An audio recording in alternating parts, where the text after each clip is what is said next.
Сәлеметсіздер ме?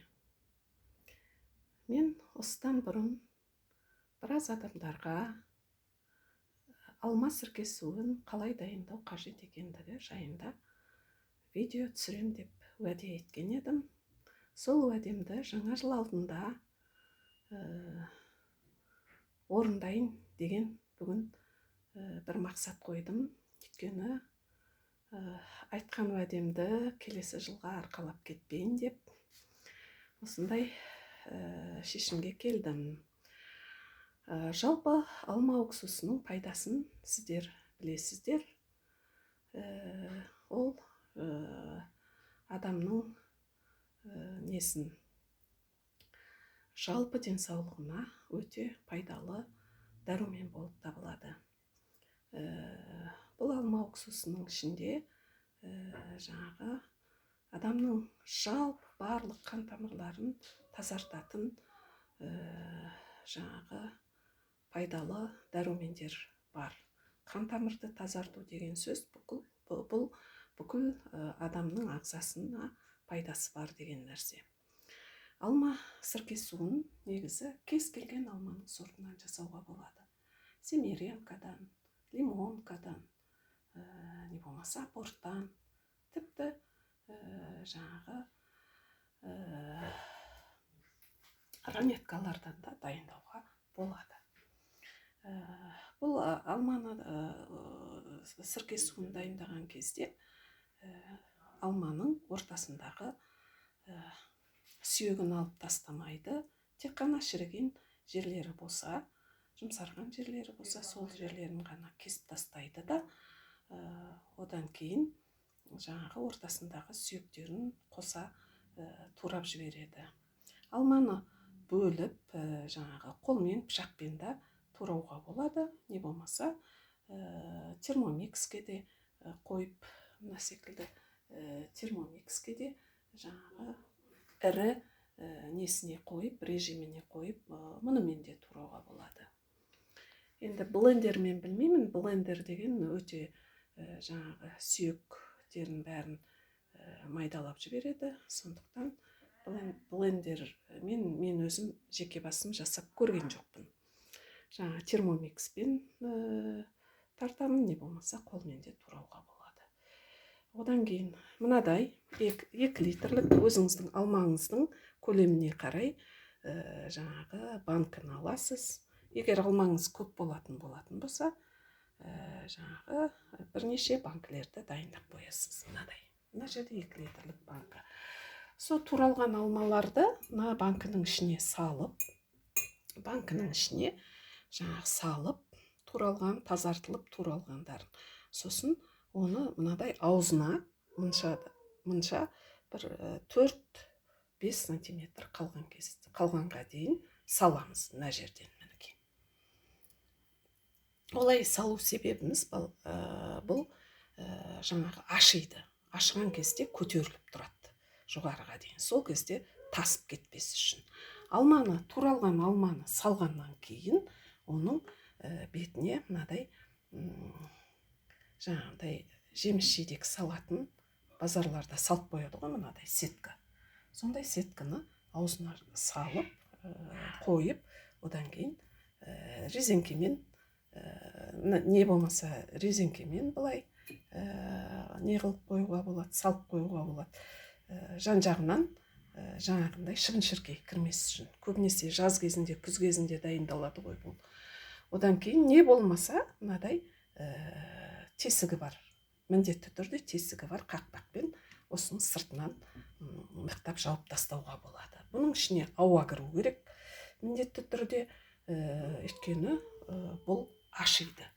Ал енді мынау тураған алмаға келетін болсақ, оның құрамы қандай болады? Оның құрамы жаңағы алма туралады. Алма туралғаннан кейін ол ашу үшін кішкене 1-2 қасық қант саламыз. Содан кейін қара нан болсын, кез келген нанның бір кусогын, бір тілімін алып, осы алманың арасына, ортасына батырып тығып қоямыз.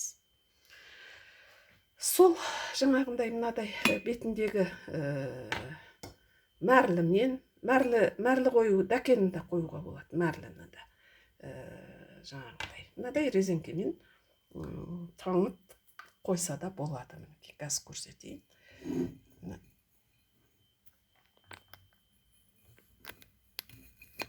Мынадай таңып қоямыз. Бұл жаңағы ішіне шыбын-шіркей кіріп кетпес үшін. Енді жаңағы ішіне жаңағы нанын салдық, 2 қасық қантын салдық. Сонымен осылайынша жаңағы алма 2 апта тұрады. 2-3 апта тұрады, 15 күндей тұрады. 15 күнге жақындаған кезде, 10 күннен аса бастағанда бұның иісі шыға бастайды, ашыған иіс шыға бастайды. Сол кезде бұның қасына қара майда шыбындар уже мына қақпақтың маңайына келе бастайды, пайда бола бастайды. Бұл деген алманың ашып бітті деген сөзі, әбден ашыды деген сөз.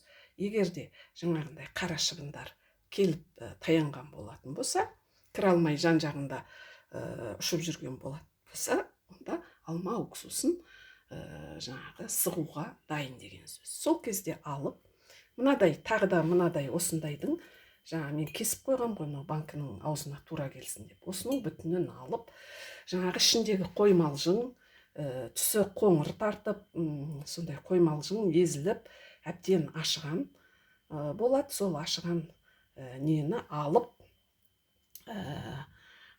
жаңағы қоймалжың соны алып сеткімен ортасына алып суын ағызамыз. Әбден суы тамып біткенше жаңағындай бір шараға кеңірек ыдысқа жаңағыны әбден қысып не қыламыз, сұйығын бөліп аламыз. Ішіндегі қоюы ол да жаңағындай не болып қалады, қоймалжың құрт секілді ол да сүзіліп қалады. Енді сол шарадағы суды шырын дейміз бе, қалай дейміз, шырынын мынадай банкіге қоюға болады. Осы банкіде әлі жаңағы сірке су әлі дайын болған жоқ. Бұл кезде 15 күн болды ғой бұған. Енді осыны біз тағы да 1,5 айдай, осы енді 1,5 айдай бетін мынадай қақпақпен жауып 1,5 айға қоямыз. 1,5 айда толық уксус жаңағы дайын болып шығады.